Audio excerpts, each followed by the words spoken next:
amigos, les agradezco una vez más que estén aquí acompañándonos en nuestro programa Imagen Luego Existo. Hoy tenemos un invitado muy especial, tenemos a un talento que quiero leerles su trayectoria y después espero que todavía no lo vean para que empiecen a hacerse una idea de cómo se lo visualizan antes de que la cámara, espero que ya no lo hayan enseñado. Ok, él es Otto y él se manifiesta como un artista en los límites del arte moderno y la escultura contemporánea. Ha participado en distintas exposiciones individuales y colectivas en San Antonio, Texas y en la Ciudad de México, además de subastas para apoyar diversas causas. Formó parte de TED Palo Alto Community College San Antonio y como conferencista invitado para la organización 6C de San Antonio. Y para mí es un placer darle la bienvenida a Otto, que probablemente, no sé si les pasó, porque a mí me pasó cuando Otto me contactó y me dijo de su trayectoria, yo esperaba a alguien mucho mayor. La verdad es que es un niño talento, y digo niño porque vamos a empezar revelando la edad, porque esa es la parte que más sorprende por el talento tan grande que tiene. Otto, bienvenido. Muchas gracias, Caro. Sí, toda esa trayectoria se dio en los últimos 3 años. Yo tengo 19 años y muchas gracias por invitarme al programa. Qué padre estar aquí y que leas todo lo que ha pasado.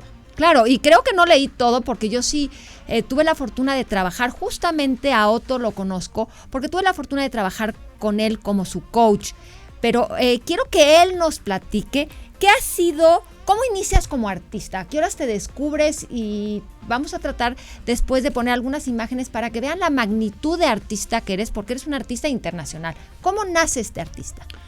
Este artista nace porque yo me doy cuenta que quería ser arquitecto, ¿no? Y llega un momento en el cual llego a la conclusión que mis ideas como arquitecto se podrían expresar por medio del arte. Entonces, un día me pongo a hacer maquetas de unas tareas que nos dejaron, un arco de papel.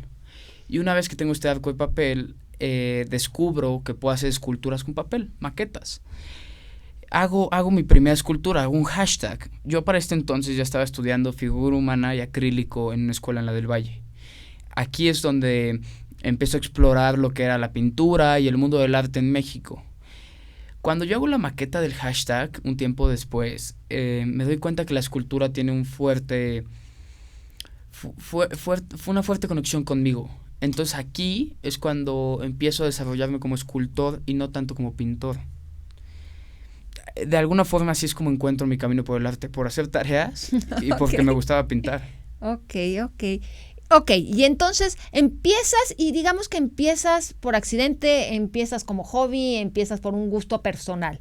Uh-huh. ¿A qué hora te das cuenta que este gusto personal o este hobby de chavito, de interés, se vuelve una profesión y se vuelve una carrera y se vuelve en un negocio?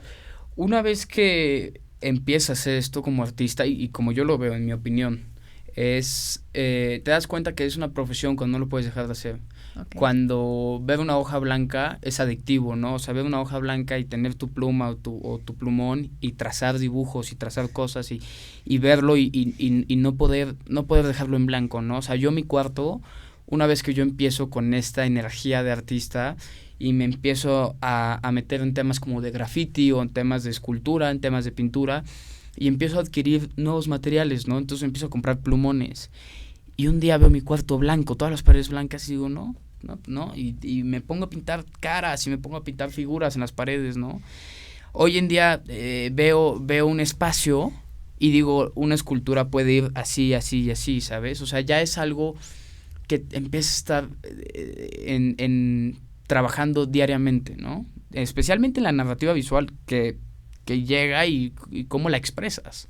Claro, y veo un don, y conociéndote te veo como, sí, efectivamente tienes un papel en blanco y bueno, empiezas a desarrollar impresionante, porque además, empiezas a desarrollarlo. Y ahora platícanos qué evolución tienes, porque pasas del hobby a saber que es una pasión, pero también sé que la has canalizado y la has fomentado más allá de un hobby, y por eso te empieza a dar resultado.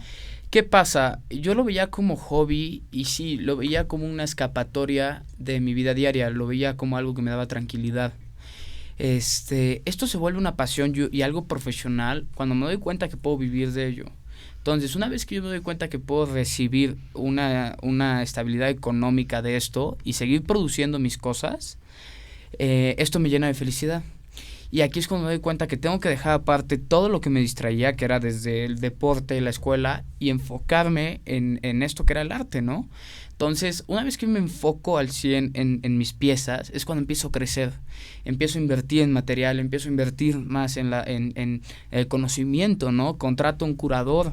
Este curador me ayuda a tener más información del mundo del arte. Luego también en los materiales las piezas empiezan a crecer. Se vuelven piezas de 2 metros, 3 metros de altura, ¿no? Entonces, una vez que te enfocas como artista y decides que esto es una realidad, aquí es el momento que dejas atrás el hobby, ¿no? Especialmente cuando decides que es tu profesión y que debes de vivir de esto todos los días, ¿no? Debes estar en el taller de 8 de la mañana a 6 de la noche, a 6 de la tarde, ¿no? Tienes que estar diariamente pensando y evolucionando y creando cosas. Pero dijiste aquí una parte importante y quiero recobrarla. Dijiste, dejas la escuela y tú no dejas la escuela. Tú, de hecho, tienes una confrontación justamente porque tú quieres seguir educándote. O sea, la escuela sí es una parte fundamental. O sea, tú eres un niño que abandona la escuela y ahora me voy a ser artista. No. Entonces, ¿qué pasa ahí? Platícanos eso. Lo que pasa es que al decir abandonar la escuela es poner la escuela en un segundo plano. La escuela, estoy diciendo la preparatoria. Para mí, ¿dejaste la preparatoria? No la dejé. Okay. No la dejé, pero la puse en un segundo plano. Ya no se volvió una prioridad. Era hacer algo práctico, salir bien, acabarla. Okay. Pero no era mi prioridad, es a lo que voy. Digamos que ya tu enfoque era más visualizado, o sea, sí terminas una prepa, de hecho, ahorita nos vas a platicar de la educación que vas a irte, porque va a una universidad para crecer esto, pero entonces, digamos que cumples con esos requisitos de escuela sin abandonarlos y empiezas a enfocarte y a crecer tu mundo artístico. Entonces aquí es cuando en las tardes... yo trataba en la semana de cumplir con todas mis tareas, ¿no? De la escuela. Y entonces tenía las tardes libres. Okay. ¿Qué me dedicaba? A estudiar, a explorar cosas que me hicieran crecer como artista. Invertía en mí mismo. Entonces, ¿qué pasaba? Me iba a museos, me iba a exposiciones, trabajaba, me empecé a rodear de gente que me volviera proactivo. Okay. O sea, que me ayudara a crecer. ¿Qué digo con esto? El curador, mi diseñador, mis profesores, ciertos amigos que estuvieran dentro del medio. Que la verdad que cuando te empiezas a rodear de la gente que busca lo mismo que tú, empiezas a crecer. Okay. ¿Qué pasa como tal? Para mí el tema académico es muy importante. Yo no puedo dejar de estudiar, yo no puedo dejar de aprender, yo me tengo que comprobar de alguna forma académicamente. Es por eso que llega un momento en mi preparatoria en donde yo me doy cuenta que necesito estudiar la carrera de artes plásticas, que yo no puedo estudiar arquitectura o que yo no puedo estudiar cualquier otra carrera, ¿no? Ok, quiero que nos platiques porque tienes por ahí una anécdota increíble. La primera vez que vendiste tu pieza. O sea, ¿cómo fue ese momento de pasar del hobby de los bosquejos a pasar a una realidad del primer negocio? Porque en ese momento no sé si utilizabas lo que es ahora. No, para nada. ¿Pero qué representó? Cuéntanos esa anécdota de tu primera venta. Fue algo muy padre porque se dio de una manera muy, muy natural. O sea, ¿qué digo con esto? Yo fabrico la maqueta del hashtag en diciembre del 2016. Y en enero del 2017 encuentro esta maqueta tirada en mi estudio y decido hacerla en metal. Contrato a un herrero que transforme esta pieza a metal. Entonces, una vez que me entregan la pieza final en metal, yo la subo a mi grupo de amigos y les digo, oigan, les mando esta pieza, es un hashtag, es una de mis primeras esculturas, me fascinó cómo quedó todo, empiezo a platicar de la pieza, pero por un mensaje privado me contesta un amigo y me dice, oye, me fascina tu escultura, te la quiero comprar, ¿cuánto cuesta? Yo en ese entonces, pues no sabía cómo darle un precio, ¿no? Era una pieza nueva, no sé qué. Le dije, la verdad, la pieza para mí ahorita cuesta 5,000 pesos y con esto estoy súper servido y ayuda, perfecto. llegó a mi casa la pieza a las 12 de la tarde, subí fotos a las 12:30, a la 1:30 ya se había ido. Wow. Entonces yo no lo podía creer. Una vez que entregué yo mi pieza y me dieron estos 5,000 pesos, que para mí eran un mundo, ¿no? Porque 5,000 pesos significaba que podía invertirlos y crear otras 2 piezas o inclusive 3, ¿no? Y seguir jugando y seguir creando sin la necesidad de pedirle dinero a mis papás o a un tercero, ¿no? Todo nace de que yo pago mi primera escultura. Okay. Entonces, ese es ese sentimiento de alegría, de fascinación, de paz. Yo me acuerdo que me entregaron el dinero, yo veía las nubes, el espacio y me sentía en paz. Claro, y esa parte es muy rescatable, porque entonces ahí es donde descubres que tienes esta posibilidad. Y ¿a qué momento empiezas a ver que esto pasa de ser una pasión, pasa de ser una cosa pequeña a ser el escultor que hoy eres? Y ahorita vamos a hablar de la magnitud del alcance que ha llegado. O sea, estamos empezando con los pininos de los 5,000 pesos. ¿Qué pasa después de esos 5,000 pesos? Yo después, cuando adquiero ese capital, esa suma de 5,000 pesos, es cuando yo decido invertirlos otra vez y hago 2 piezas más. Estas piezas se venden, se fabrican otras 4 piezas. Se venden y se fabrican 8 y así me empiezo a duplicar. Nunca saco un peso de la compañía como tal, como yo lo veía, sin invertirlo, ¿no? Para seguir creciendo. Llega un momento en el cual tengo el dinero para invertir en un curso en Estados Unidos. Entonces yo me voy a estudiar a Chicago después de llevar 6 meses haciendo escultura. Para esos 6 meses yo había vendido 45 esculturas. Mi precio había subido de 5 a 15,000 pesos. Las piezas habían subido de tamaño, habían subido a 60 centímetros. Pero aún así yo me sentía como que me hacía falta algo que me identificara, que me validara como artista. Entonces cuando yo decido irme a estudiar a la Escuela de Arte de Chicago, a SIC, aquí es esta institución que proclama ciertas reglas sobre mí. Y me dice, oye, no, tú no eres artista. Tú no puedes ser artista porque lo que estás haciendo está mal, es anticuado, es algo que ya existió, ¿no? Estás haciendo una repetición de una corriente modernista.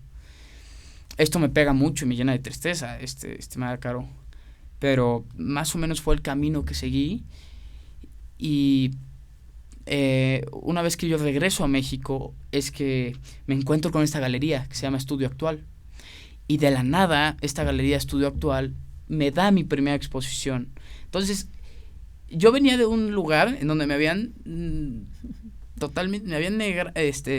negado totalmente mi expresión artística. Hoy, cuando regreso a México, aceptan esto y no solo eso, me da una exposición, ¿no? ¿Y cuántos años tienes en ese momento? Tenía 17 años. Ok, un expositor de 17 años. Okay. Era una exposición colectiva, expuse 4 piezas. Tenía 17 años, estaba muerto de miedo de exponer 4 piezas porque no sabía si se iban a vender, no sabía si a la gente le iban a gustar. Y claro, lo mejor de todo esto es que se vendieron todas las piezas. Y lo mejor de esto es que aprendes a reconocerte, a dejar esa parte que te negaron allá y a encontrarte. ¿Fue un encuentro de ti o? Sí fue un encuentro de mí, fue un momento que me dio fuerza. Okay. Me volvió a poner en donde yo estaba, me regresó a mi pasión, me regresó a todo este espacio que me hacía falta, que me habían quitado en Chicago, ¿no? Yo regresando de la exposición, me acuerdo que me acostaba en mi cama y decía, tú vas a ser escultor, y vas a ser escultor, y vas a ser escultor, y me repetí. Hasta hoy día me acuesto y pienso en lo mismo, sin perder el piso ni perder el hilo, ¿no? Todo el día pensando en que es tu profesión y es tu pasión. Me encanta. Y entonces tienes tu primera exposición y se vuelve ahí un quiebre, pasa algo distinto como artista o cómo sigue evolucionando a partir de tu primera exposición real como artista y reconocido. Después de esa exposición, lo que pasa es que me compruebo a mí de forma personal, en donde me doy cuenta que puedo ser artista, ¿no? Entonces decido crecer, decido abrirme a los medios, decido empezar otra vez a crecer, ¿no? A seguir adelante. Entonces, acabando la exposición, invierto todo y hago una serie nueva de piezas. Hago una pieza que se llama La Armonía Geométrica. Dejo atrás el hashtag. Aquí es cuando decido hacer mi primera pieza monumental. Con esta pieza monumental, una pieza de 2 metros de altura, me doy a conocer con muchos otros galeristas. Me doy a conocer con un galerista que se llama Richard Curry. Este galerista me apoya y me dice, oye, yo creo en ti y creo en tu visión y creo que tus piezas se pueden mover muy bien y creo que vas hacia un futuro, pues, con una muy buena trayectoria. Entonces aquí, lo que pasa es que hacer una pieza monumental en escultura es que tienes que invertir mucho dinero y no sabes si se va a vender o no, ¿no? O sea, la hice y dije, igual y se vende. Aquí es cuando me encuentro un primo, Rodrigo Ruiz, de Puebla, y me dice, oye, me fascina tu obra, me fascina tu pieza, me la llevo.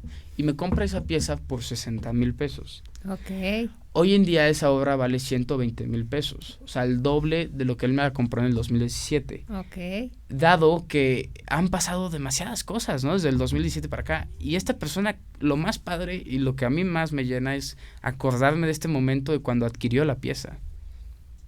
Pero es un poco del mensaje que a mí me llena. No, y principalmente esta evolución que además estamos escuchando, que te fuiste tú formando, que fue esta inquietud que nació de una pasión, de un hobby, pero cómo tú solo vas invirtiendo en ti, vas invirtiendo talento, vas invirtiendo económicamente, vas recuperándote de esos malos sabores, de esa maestra o de esa institución. Pero que te hacen crecer. Claro. O sea, al final del día, los encuentros con cosas que ¿cómo te lo explico? Cosas malas y cosas que tienes que enfrentar, te hacen crecer porque te sacan de tu zona de confort, te sacan de aquello, o sea, de la rutina, te sacan de todo lo que te hace sentir bien, está mal. Tú como artista te tienes que estar proponiendo cosas diferentes todos los días, tienes que estar proponiendo cosas difíciles. Porque si te quedas haciendo lo que... Ya encontraste la fórmula, ¿no? Yo encontré la fórmula. En tu hashtag, te podrías haber seguido con tu hashtag. Y no, tienes que preguntarte todos los días quién eres como artista, a quién quieres afectar, cómo quieres transmitir tu obra, a dónde vas, ¿no? O sea, ¿por qué estás haciendo lo que haces? No solo es, estoy haciendo esculturas, se venden caro y ya, no. A ver, espérate, si ya las vendí, ¿por qué se las vendí? ¿A quién se las vendí? ¿Cómo? ¿Y por qué las compran? Entonces, preguntándote todo esto, es donde tú encuentras formas de invertir en ti mismo. ¿Qué te digo? Ponte a leer en serio, vete a las galerías, explora, conoce gente, pregunta y vuelve a preguntar, cuestiónate todo. Y no te quedes con la duda de algo que puede haber pasado. Invierte, gasta, nunca sabes qué puede pasar, ¿sabes? Por supuesto. Y me encanta y seguramente la gente está preguntándose, tienes redes sociales y tienes Instagram, que es muy visual. Compártelo porque queremos que la gente empiece a ver el artista que eres, tus piezas y empiece a familiarizarse. ¿Cuáles son? Yo estoy en Instagram como Otto, OTTO.artart. Otto.artart. Mi foto de perfil es mi firma en negro y ahí están todas las piezas. Y en Facebook estoy como Alex Martín Moreno. Es mi nombre. Su nombre, él es Alejandro. Yo me llamo Alejandro, pero mi nombre de artista es Otto, porque es el apodo que me ponen mis amigos y se me hizo muy ameno compartirlo con la gente. Y entonces por eso las obras se llaman Otto y no Alejandro. Ok, padrísimo. Pues revisen la página para que empiecen a ver el talento de este chico y yo los invito a que, como todas las semanas, estén con nosotros aquí en nuestro canal de Mood TV. Todos los jueves de 10 a 11 tenemos nuestro programa Imagen Luego Existo y estamos en Facebook, estamos en Twitter, estamos en YouTube, en Instagram y en Dailymotion. Entonces, tenemos aquí una cita, vamos a ir un corte, pero empiecen a revisar, vamos a ver si ahorita en el corte podemos ver que nos ayuden en producción a subir algunas de las piezas para que puedan darse idea de la magnitud del talento de un muchacho muy joven, cómo empieza este hobby a desarrollarse y ahora es un expositor internacional que incluso ha estado en un foro TED, que cuando regresemos justamente vamos a hablar de ese aprendizaje que te dejó y cuáles son los secretos que puedes compartir con nosotros que lo que aprendiste en el foro. Entonces, vamos a un corte y en un momento más regresamos.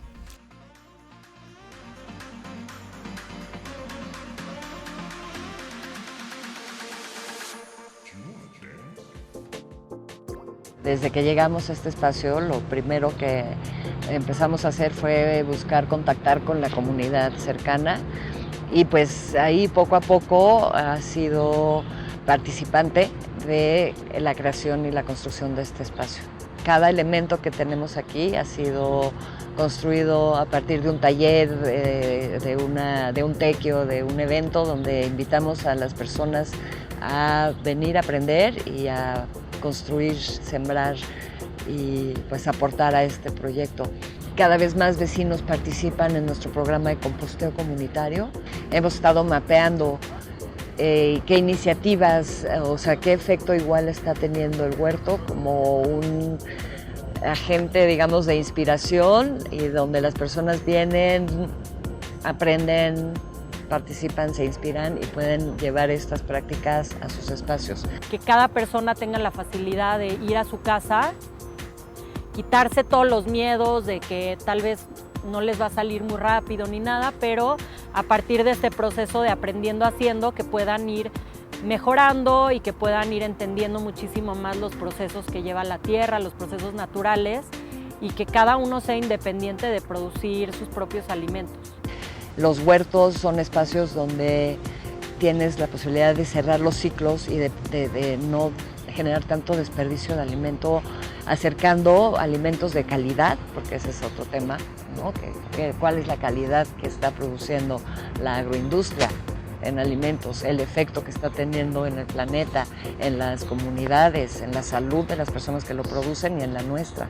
Entonces los huertos son espacios donde el alimento que se produce, aparte de ser fresco con todos sus nutrientes, está trayendo conciencia y te vuelve un consumidor más responsable. Entonces empiezas a ver más hacia dónde estás poniendo tu dinero y apostándole a tu salud, en la manera en que te alimentas. Estimular economías locales es lo que creo que realmente puede generar una sostenibilidad, ¿no? Porque el cultivar una plantita de jitomate, cuidarla y que logre producir los jitomates, el día que te comes ese jitomate estás entendiendo el alimento de otra manera. Para mí específicamente ha sido un honor y muy gratificante ser parte de este proceso, porque es un espacio único en la ciudad donde hemos dejado sudor y lágrimas y muchísima energía de cada uno de nosotros. Entonces, muchas veces ha sido más fácil y otras veces ha sido más difícil, pero todas las cosas que valen la pena en la vida son un reto.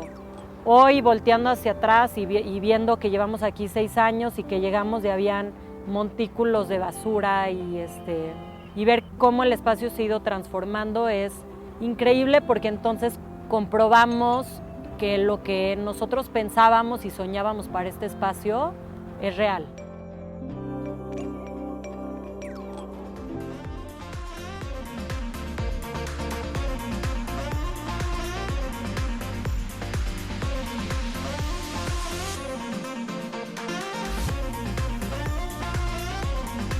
Pues amigos, ya estamos aquí de regreso con nuestro querido escultor Otto, que después de platicarnos cómo fue su llegada al mundo del arte, cómo fue su evolución y cómo fue creciendo, ahora queremos que nos platiques cómo llegaste a TED, cómo llegó la invitación, ¿qué fue eso?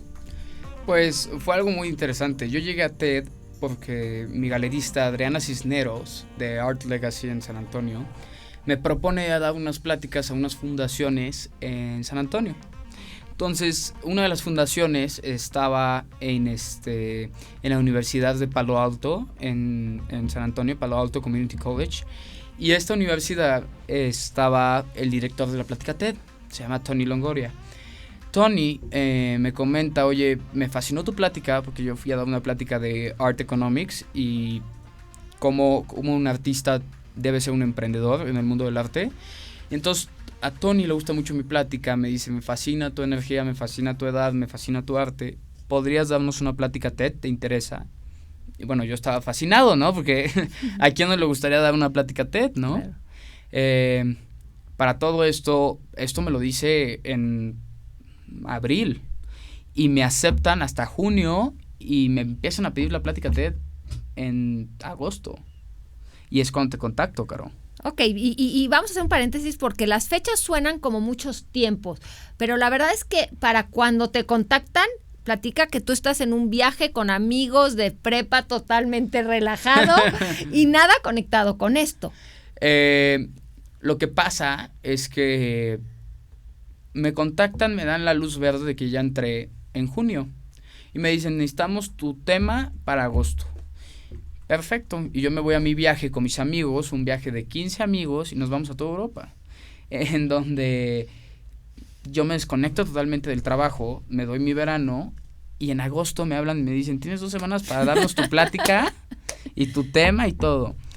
Aquí es donde me dan un coach que no fue lo mejor, no me ayudó, no me llenó y proponemos una plática en la cual no me llenaba tampoco, ¿no? O sea, ¿qué pasa? Siento que muchas veces tienes que probar, tienes que cuestionarte realmente quién eres para contar tu historia en TED, ¿no? Entonces, aquí es donde encuentro que este coach no me sirve, no me encuentro con él, no me da la misma vibra, nada, no es lo que buscaba. Y es cuando me empiezo a preocupar mucho la plática, ¿no? Y es cuando un gran amigo mío, o un primo, me dice, oye, háblale a una señora que se llama Carolina Beja. Y ahí es cuando te conozco. Ok, y entonces vamos a ubicar a la gente que tienes, aunque la invitación fue previa, la realidad es que tuvimos 2 semanas de trabajo. Explica qué representó para ti esta invitación TED, porque creo que te fuiste muy rápido. ¿Qué pasa con la invitación TED? ¿Quiénes son los ponentes que están? O sea, ¿contra qué otras personas ibas a presentar? Voy a elaborar un poquito más sobre eso. El tema aquí es que nos dan, como dices tú, la plática. Yo regreso de verano en agosto. Tengo un mes para entregar mi plática. Y lo que pasa es que realmente me tomo 2 semanas con este coach que no me sirvió, no me ayudó, y lo que sucede es que se me acaba el tiempo, ¿no? Y me quedan 2 semanas. Entonces, cuando te contacto es que desarrollamos toda esta plática. Pero antes de esto, regresando al tema de lo que significa saber que vas a estar en un TED Stage y saber que vas a estar exponiendo con muchísima gente mucho más grande que tú, es algo muy padre, pero al mismo tiempo sí es un desafío, ¿sabes? Es un cambio. Y es muy diferente ponerte a hablar en una escuela o ponerte a hablar en un auditorio en español, además, porque la plática fue en inglés, a solo ir y hablar enfrente de 200 personas en inglés y tratando de meterte entre cirujanos, entre jugadores de fútbol, pero gente, te estoy diciendo, yo era el más chico, había gente desde 25, 28, 30, 50 años. Entonces, fue algo muy padre. Y como te digo, siempre estoy tratando de salir de mi zona de confort, ¿no? Entonces esto fue se me fue la palabra, fue un challenge, fue un reto. Un desafío, un reto, en donde yo me propongo dar esta plática y sí fue un tema difícil, me preocupé mucho de no aprenderme la plática, de que no me salía, de que no pronunciaba bien las palabras, y al final del día, si trabajas bien la plática, todo sale. No sé qué quieras comentar de la experiencia de... Claro, no. Y mucho de lo que yo rescato es justamente cómo tu personalidad y cómo tu enfoque no solamente salió y desarrolló tu parte artística, sino en este momento que había que ponerlo en 2 semanas en una plática con un reto de este tamaño, porque los foros TED está poniendo contra quienes estuvo él, pero la gente que puede revisar, los foros TED llegan a tener hasta 13 millones de vistas. Esto es el gran impacto que tiene un foro TED. El foro TED verdaderamente es un punto, y no de venta, porque la invitación va para que tú expongas una idea que quieres cambiar el mundo, no es un portal de venta, pero sí es un portal de exposición de tu vida, y parte de lo que se tiene que trabajar es contar tu parte vulnerable. Entonces no es fácil, y justamente creo que lo lograste muy bien porque pudiste enfocar este talento que tienes tú, pero poderlo contar, cosa que... ¿Sabes qué pasa? Que a mí me preocupaba porque yo me estaba tratando de aprender la historia del guión, Al final del día el guión eres tú. Entonces, una vez que encuentras que lo que estás diciendo en el guión ya lo sabes, ya lo conoces, los nervios desaparecen. Nada más tienes que practicar la forma de cómo vas a contar tu historia. Entonces, llega un momento en el cual estoy a 3 días de la plática, estoy nervioso del video, estás nervioso porque ya fui a la universidad, ya me puse en el stage, ya te ponen el micrófono, escuchar tu voz en el micrófono es diferente a escucharte hablar enfrente del espejo en el baño, ¿no? O sea, es algo que te saca de tu línea, y luego el tema de saber que la plática la van a escuchar millones de personas, ¿no? Entonces, tienes que tener cuidado en tampoco tomar fe en decir, ay, es mi historia y la voy a decir como yo quiera. No, practícala, repítela, no importa cómo la digas, nada más dilo bien. Tómate tu tiempo, date apoyo visual. ¿Qué significa esto? Pon tus slides, ¿no? Y con cada slide acuérdate que tienes que hablar, ¿no? Luego, respira hondo, toma tu tiempo, párate bien, no metas las manos en la bolsa y acuérdate de Caro y sus tips. Ok. Una parte esencial para conectar con el público es esta parte de compartir tu historia, pero desde un punto vulnerable. Claro. Compártenos, ¿qué quiso decir para ti esa parte de vulnerabilidad? ¿Qué pasa? Tú y en cualquier cosa, no sirve de nada que expongas tus éxitos sin que expongas tus fracasos o tu forma de llegar a estos éxitos, ¿no? Obviamente nadie llega al éxito o nadie llega a sus logros sin tener que pasar sobre piedras, montañas, desafíos, ¿no? Entonces, ¿qué me pasó? Yo tenía una parte muy, muy vulnerable en mi historia, que era la cual, cómo encontré mi pasión, y una vez que encontré esta pasión, cómo me apoyé a mí mismo, y una vez que ya me apoyé y crecí como artista, la negación de la sociedad a esta decisión de convertirme en un artista profesional, o sea, de estudiar la carrera de artes plásticas. Entonces, esto para mí era un punto vulnerable, y la verdad sí me pegaba mucho saber que mi sociedad no aceptaba mi decisión como artista. Entonces, llega un momento en el cual expongo esta parte de vulnerabilidad en la plática TED. Y para dar vulnerabilidad es donde conectas con la gente, porque en los éxitos es difícil conectar porque no todos los éxitos son iguales, pero la vulnerabilidad, hay mucha gente que sí se siente así, hay mucha gente que ha sentido que lo niegan, han sentido que lo ven para abajo o que no lo aceptan. Entonces eso es un puente que tienes que crear con tu audiencia para hacer que la plática tenga significado. Y me encanta, y trabajando contigo, verdaderamente quiero contarles lo que pasó, porque venía de una plática o de un guión donde inclusive no me acuerdo cómo se llamaba el título, era un título horrible, era la peor plática que he escrito. Era una plática que hablaba de art doesn't only comes from drama, it comes from happiness. Sí, algo de la felicidad o de... Pero estaba vacío, no tenía nada de vulnerabilidad, estaba hablando yo de lo que pasó en Chicago, pero esta plática se desarrolló con un coach que estaba desinteresado, no me tenía en mi apoyo. La verdad es que una vez que yo encuentro a Caro y me dice, oye, esta plática no sirve, y no sirve para nada, porque yo me preocupo cuando presento esta plática y se la presento a mi galerista y me dice, Otto, no puedes hablar esto en un TED Stage. Entonces cuando busco a Caro, y Caro me dice, tu galerista tiene toda la razón, esto lo tenemos que tirar a la basura y tenemos que empezar de nuevo. A 2 semanas. A 2 semanas.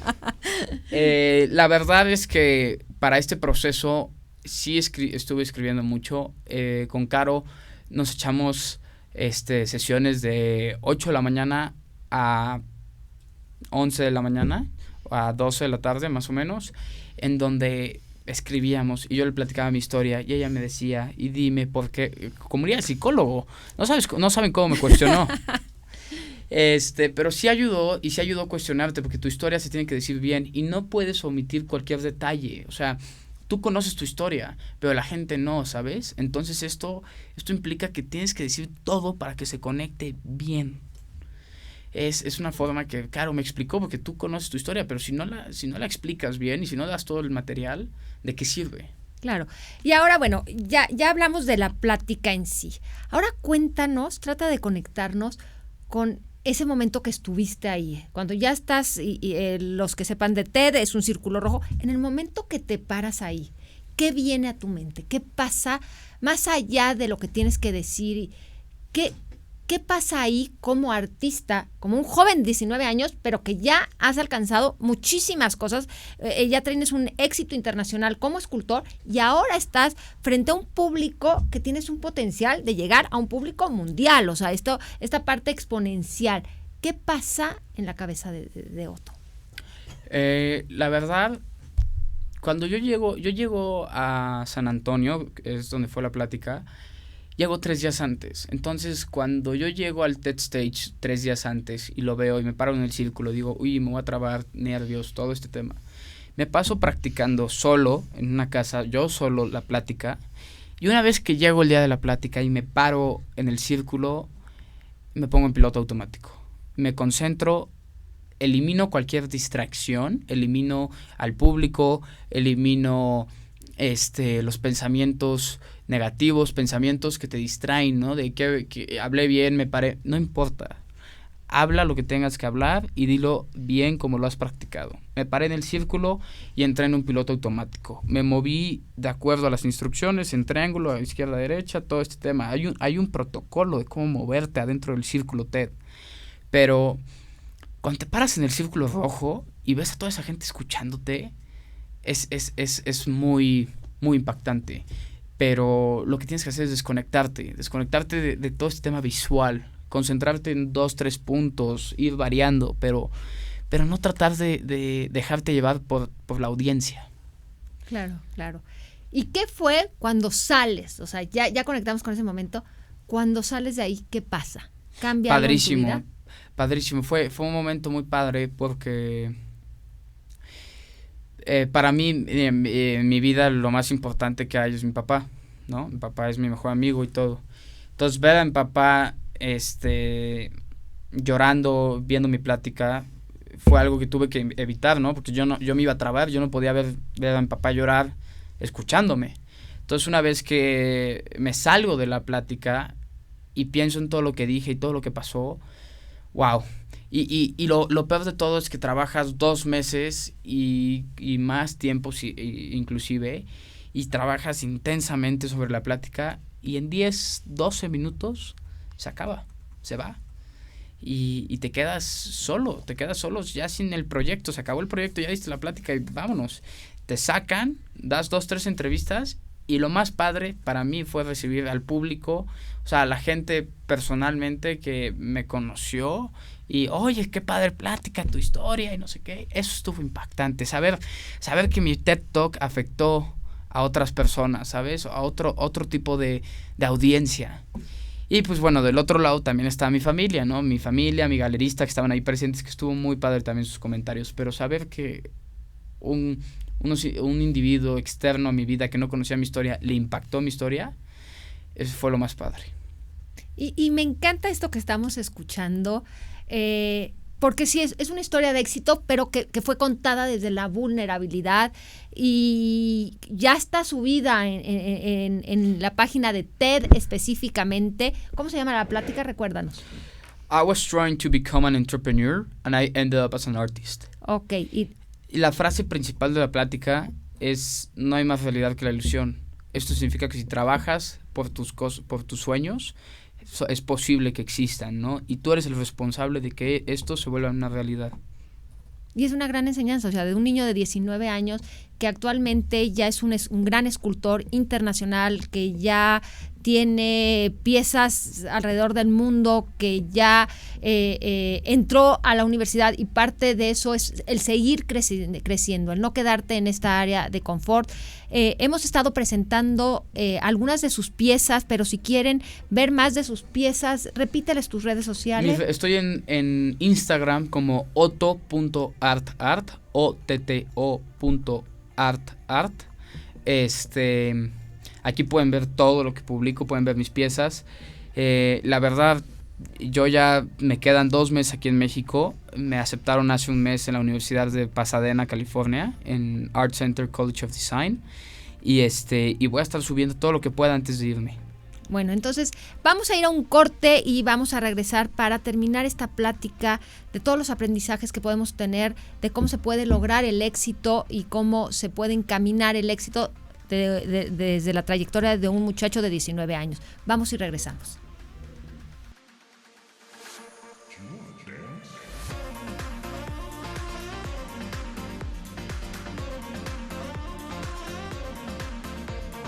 Cuando me convertí en mamá empecé a buscar alimentación más sana, productos orgánicos, y de repente me topé con un curso de agricultura urbana, el cual tomé, y empecé un huerto en la ventana de mi departamento.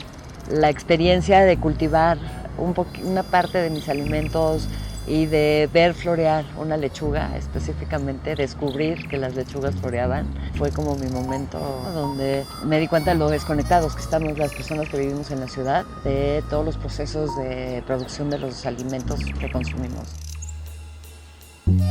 En este proyecto llevamos ya 6 años. Las personas que trabajamos aquí nos une la pasión por transformar espacios en la ciudad, hacerlos verdes, productivos, hacer espacios de calidad para mejorar la vida de los habitantes en la ciudad. La unidad de Tlatelolco, diseñada por Mario Pani, es concebida como una ciudad jardín. Más del 50% de toda la unidad de Tlatelolco es área libre verde. Entonces, eso es algo que ya no vemos en ningún desarrollo urbano, ¿no? Entonces, yo te diría que este proyecto en el espacio, o sea, por todo el contexto, el espacio, la manera en que lo hemos desarrollado y que trabajamos, es un espacio único en el país. Es un espacio, pues, consecuencia del sismo de 85, donde se encontraba la Torre Oaxaca, una torre de las altas, como las que están aquí al lado. Esa torre se dañó en 85 y la demolieron en 1990. Cuando llegamos, pues fue un gran esfuerzo por parte de las autoridades apoyarnos sacando una gran cantidad de cascajo y basura que se encontraba de este lado, y hacia ahí donde pues empezamos nosotros. Hemos hecho investigaciones en este espacio por más de un año, donde medimos cómo este espacio realmente está generando un cambio climático a nivel local, en el sentido de enfatizar la importancia de las áreas verdes como microclimas en la ciudad, en cómo áreas densas y verdes pueden mejorar nuestra calidad de vida en términos de temperatura, de confort, de humedad.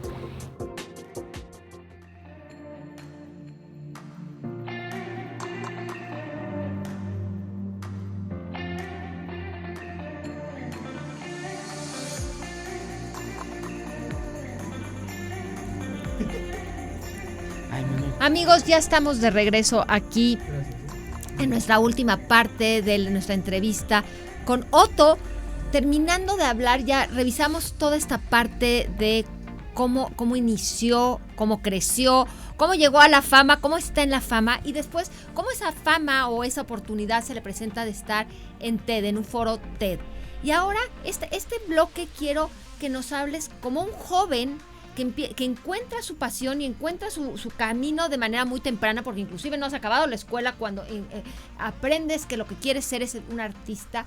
¿Qué recomendaciones puedes dar desde tu parte de vulnerabilidad, de desatinos, de confrontarte con una escuela donde te dicen que no sirve para nada, y después regresar y volverte a crear? Entonces, ¿qué hay de ti y qué recomendación puedes darle a la gente allá afuera? ¿Qué pasa? Todo el mundo tiene un sueño, ¿no? Todo el mundo tiene un sueño y tiene miedo de ese sueño, porque sus sueños igual están muy locos, ¿no? O igual y puede ser desde ser ingeniero, arquitecto, hasta ser historiador o artista, ¿no? Realmente no importa qué hagas, pero lo que importa es que lo hagas bien y que te preguntes si esto lo puedes hacer el resto de tu vida. A mí, ¿qué me pasa y por qué he decidido estudiar arte en vez de arquitectura? Yo quería ser arquitecto y encuentro que el arte es mi pasión. Cuando me llega mi temario de arquitectura, porque yo había aplicado a la Ibero y me habían aceptado, me llega el temario y yo me pregunto si puedo levantarme todos los días a clase de arquitectura, de clase de estructura. No, yo me veía en el arte. Entonces, es aquí cuando empiezo esta confrontación con la sociedad. Y principalmente cuando hablas de la sociedad, empiezas hablando de tu primer núcleo, y me interesa un poquito decir que sí, a los 19 años la sociedad no tanto te aplasta, pero decirle a tus papás, me voy a dedicar al arte, ¿qué representó? Fue algo muy fuerte para ellos, ya que ellos ya tenían mi vida muy planeada para ser arquitecto. pero muy planeada. O sea, mi papá me decía, tú vas a ser arquitecto y pues vas a trabajar en el despacho y vamos. Y luego mi mamá me decía, vas a ser muy buen arquitecto y todo, pero era muy chistoso porque me decían, veían las esculturas, veían las piezas y me decían, oye, qué buen artista eres. Pero, ¿cómo vas a volar cuando estudies arquitectura? ¿Cómo? ¿No? Si lo que yo quiero ser es artista, ma. O sea, sí, mijo, pero ¿por qué no estudias arquitectura y luego unos cursos y ahí vas viendo? O sea, sí, ma, pero, ¿sabes? Y lo que pasa es que como son tus personas más importantes en la vida, son tus papás, ¿no? Y son los que te han hecho crecer y te han educado. Entonces es muy difícil para un hijo o para una persona que es tan cercana negar esa opinión. Para mí era muy difícil negar la opinión de mi papá. No, yo no podía. Yo era arquitecto y mi papá me está diciendo que soy arquitecto por algo.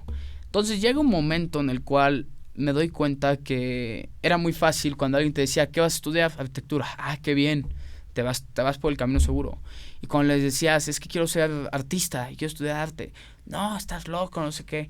Pero había ciertos individuos que cuando les decías, es que voy a estudiar arquitectura, te decían, ¿por qué? Si eres tan buen artista y si ya estás vendiendo. Y si hay gente que no ha estudiado arte y no ha vendido nada y se va a aventar el desafío a estudiar arte. Tú tienes 19 años, has vendido 100 y pico de piezas, no has estudiado arte y ya estás en galerías y exposiciones. ¿Por qué vas a dejar todo esto atrás? ¿Por qué vas a dejar todo esto atrás? Y esto es lo que más me pegaba a mí. A mí me llenaba de tristeza saber que no podía contestar. No tenía herramientas, no tenía palabras, argumentos para contestar esta pregunta, porque no existía. Realmente la respuesta es, tienes toda la razón. Voy a dejar atrás la decisión de ser arquitecto. Yo tengo que ser artista. Yo no puedo ser arquitecto, ¿no? Porque al final del día me voy a intoxicar, me voy a ocultar lo que realmente soy. Y yo no puedo vivir así. Entonces esa fue la decisión que tomé y por eso la tomé. Y fue muy difícil para mis papás, fue muy difícil para mis hermanas, fue muy difícil hasta para mis amigos. Pero es muy chistoso, una vez que tomas la decisión, se te empiezan a acercar gente y te dice, oye, felicidades, qué bueno que vas a ser artista, yo te apoyo. Esas mismas personas que te negaron al principio, que te negaron y te decían, no, tú no puedes ser artista, tú no vas a estudiar arte. Entonces una vez que ya tomas la decisión y ves que empiezan a crecer, y que tú empiezas a tomar trayectoria, es cuando se acercan y te dicen, oye, es que qué bueno que somos cuates, o sea... Me gusta tener un cuate talentoso. Uh-huh. Y va por ahí, va un tema de que si eres un joven artista y tienes sueños, no es tanto que digas, tengo pasión y ya, y voy a estudiar arte. No, a ver, pero ¿por qué vas a estudiar arte? ¿Y cómo le vas a hacer? Y no solo es eso, ¿qué estás haciendo ahorita para ser artista? Porque pues... Tal vez no vendas, pero igual y trabajes en una galería, tal vez eres un diseñador, pero quieres enfocarte en el arte. Hay muchas cosas, ¿no?, que puedes hacer para desarrollarte como artista, no solo es la venta. Lo que yo les dije a mis papás, yo sé que como artista igual y no voy a vivir toda mi vida de mis esculturas. Quiero abrir una galería, tienes que tener fuentes externas. Creo que creer en tus sueños es algo muy importante, pero no solo es creer, es hacer de ellos una realidad, ¿no? Y cómo lo haces es lo que te vuelve un artista. Y me encanta porque justamente es como quiero cerrar el programa. Tú te estás siendo fiel a tu pasión, pero estás trabajando en ella, pero también estás viendo cómo ser esa parte de emprendedor, cómo tu arte no es algo pasajero, sino también lo estás llevando a esta visión que creo que fue lo que te abrió la puerta a la invitación de TEDx. No es un joven artista lo que tenemos aquí, tenemos un joven artista emprendedor con un futuro brillante, porque también es un hombre de negocios, y ese es el mensaje con el que quiero cerrar. ¿Qué hay de esto en ti? Es que eso es toda la verdad, Carol. La verdad es que nace todo de un negocio, ¿no? Nace todo de un esquema en donde tienes que saber que vives en una economía, tienes que saber que vives en un mundo capitalista, y como tal, hay gente que se enoja que yo hable mucho de... No que hable mucho de dinero, pero que lo vea como un negocio, ¿no? Y yo no lo veo... Tengo mi parte pasional, tengo mi argumento personal, tengo lo que me hace sentir mi arte. Pero saber que puedo hacer un negocio y que puedo hacer crecer mis piezas y que puedo invertir, que puedo... Todo eso es lo que te hace crecer. hay mucha gente que me dice, no, es que no puedes ser tan capitalista y el artista no puede hablar tanto dinero, que no es cierto. A ver, el artista tiene que vivir de algo, ¿no? Y fuera de vivir, ¿cómo produces y cómo produces obras si no tienes dinero, ¿no? Entonces como artista tienes que tener mucho cuidado cómo ganas dinero, cómo lo gastas y en qué lo gastas, ¿no? O sea, entonces eso es lo que yo desde el principio tuve muy, muy presente y trato de invertir todo lo que pueda en mi arte para que crezca. Trato de invertir en páginas, me hice mi página de internet, trato de invertir en animaciones, promoción, para que siga creciendo. Nunca, no gastes en cosas que no te van a repercutir, ¿no? Puedes gastar en cosas que te den felicidad, perfecto. Me gasto y me gasto en una comida que me dio mucha felicidad, perfecto. Pero también justifica esa comida. ¿Por qué gastaste en esa comida? Porque esta semana trabajé hora y media en tal proyecto y me merezco esta comida. O sea, si no te la mereces, no lo hagas, castígate. O sea, sé una persona coherente a lo que haces. Y entonces ahí es cuando te vuelves emprendedor, ¿no? Y emprendedor de que sabes, eres administrado, llevas un negocio, vas todo controlado. No gastas por gastar.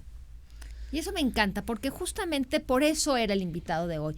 Porque quería yo traer a alguien muy joven que tiene una imagen muy jovial, pero al mismo tiempo tiene un corazón de artista, pero al mismo tiempo tiene una mente de un gran empresario. Y esta unión me parece que es muy inteligente, me parece que es lo que yo rescato y me encantaría que la gente lo pensara. Los jóvenes tienen gran talento, cómo lo ponen en marcha y son grandes emprendedores del mañana. Te agradezco muchísimo, Otto, el que hayas venido acá, el que hayas compartido, el que podamos tener esta comunicación con la gente y que te oigan como una inspiración. Y yo les recuerdo, todos los jueves estamos aquí en su programa Imagen Luego Existo. Recuerden, nos pueden encontrar en Facebook, en YouTube, en Twitter, en Instagram y en Dailymotion. Déjenos todos sus comentarios, déjenos saber qué les parece el programa, qué más quieren saber, si tienen alguna sugerencia de algún tema o quieren que traigamos alguna personalidad, escríbanos porque nosotros vamos a tratar de complacerlos. Les agradecemos mucho el que hayan estado aquí con nosotros y los esperamos la siguiente semana. Hasta la próxima.